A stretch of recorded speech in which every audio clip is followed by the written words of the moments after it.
جب بندے سے گناہ سرزد ہو جاتا ہے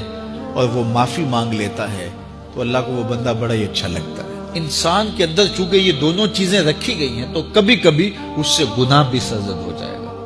نیکی اس کی عقل، اس کا فہم، اس کا ادراک، شریعت کی رہنمائی، انبیاء کی تعلیمات اسے بتائیں گی کہ وہ نیکی کے راہ پہ چلے، لیکن کبھی کبھی بائیں سمت سے جو خواہشات اور آرزو ہے وہ بھی اس کو گھیر لیں گے اور اچانک اس سے کبھی کوئی گناہ بھی ہو جائے گا۔ اور اگر اچانک اس سے کبھی گناہ ہو گیا، کبھی آنکھ بھٹک گئی، کبھی خیال بہک گئے، کبھی سوچ میں آوارگی آ گئی، کبھی زبان نے میلا لفظ بول دیا، تو پھر کیا ہے، پھر فوری معافی مانگ لے۔ مومن جب گناہ کرتا ہے تو ایسی کیفیت ہوتی ہے جیسے ابھی احد پہاڑ تلے آ گیا ہے، اگر اس نے توبہ نہ کی تو کچل دیا جائے گا۔ اللہ اکبر، تو پھر فوری معافی مانگتا ہے تو یہ اللہ کو بڑا ہی اچھا لگتا ہے۔ اللہ کہتا ہے فرشتوں سے کہ دیکھو میرا بندہ آخر میری دہلیز پہ آیا نا، تم گواہ ہو جو میں نے اس کے سارے گناہ معاف کر دیے۔ تو گناہ کے بعد جو شرمندگی ہے، دیکھیے ایک اور جملہ کہتا ہوں، نیکی کرنے کے بعد جو تکبر پیدا ہوتا ہے، میں بڑی نیکی کر لی ہے، اور باقیوں کو بندہ حقیر سمجھنے لگتا ہے، اور اس سے کوئی غلطی سرزد ہو جائے اس کے بعد شرمندگی ہوتی ہے اور اپنے آپ کو چھوٹا سمجھنے لگتا ہے اور اللہ سے معافی مانگتا ہے، تو اس نیکی کرنے کے بعد وہ جو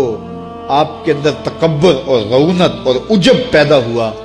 اس سے کہیں بہتر ہے کہ آپ سے اگر کوئی خطا سرزد ہوئی تھی تو اس سے آپ کے اندر عجز اور توبہ کا جذبہ پیدا ہو۔ اور اللہ کو یہ بڑا پسند ہے کہ کوئی بندہ، چونکہ ممکن ہی نہیں ہے کہ جب انسان ہے اس کے اندر یہ خواہشات رکھی ہیں تو کبھی اس سے، یہ انبیاء کی ذوات ہیں جو پاک ہیں، باقی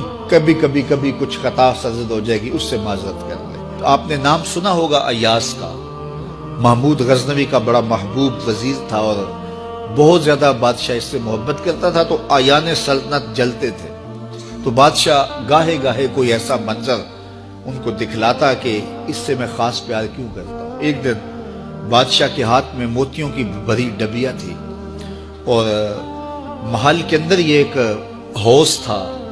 تالاب تھا، تو اس کے اندر اس نے وہ سارے موتی پھینک دیے۔ شفاف پانی اور نیچے فرش پہ پڑے ہوئے موتی نظر آ رہے ہیں، تو اس نے ایک ایک وزیر کو کہا کہ یہ موتی نکال کے لاؤ، اور سنو اپنا لباس اور اپنا بدن نہیں بھیگنے دینا۔ تو سب نے کہا یہ کیسے ہوگا کہ موتی بھی تہ سے نکال کے لائیں اور بدن بھی اور کپڑے بھی نہ بھیگیں؟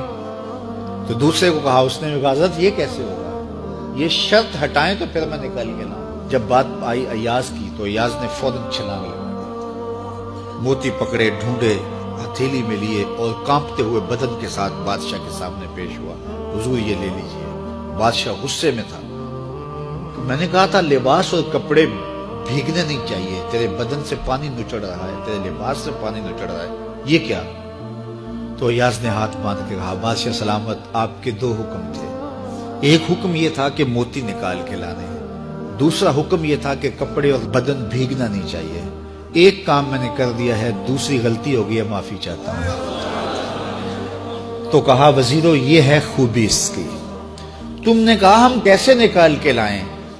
اس تالاب میں اتریں گے تو بدن تو بھیگے گا ہی بھیگے گا۔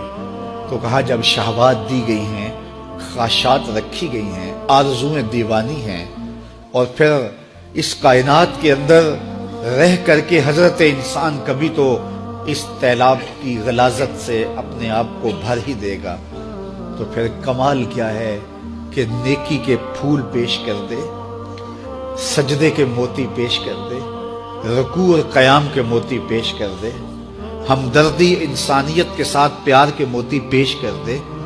سارے موتی پیش کرے، پھر مالک کا جلال کہ تیرے کپڑے کیوں بھیگے، یہ گناہ کیوں کیا، یہ گناہ کیوں کیا، ہاتھ جوڑ کے کہے مالک اس کی معافی مانگ،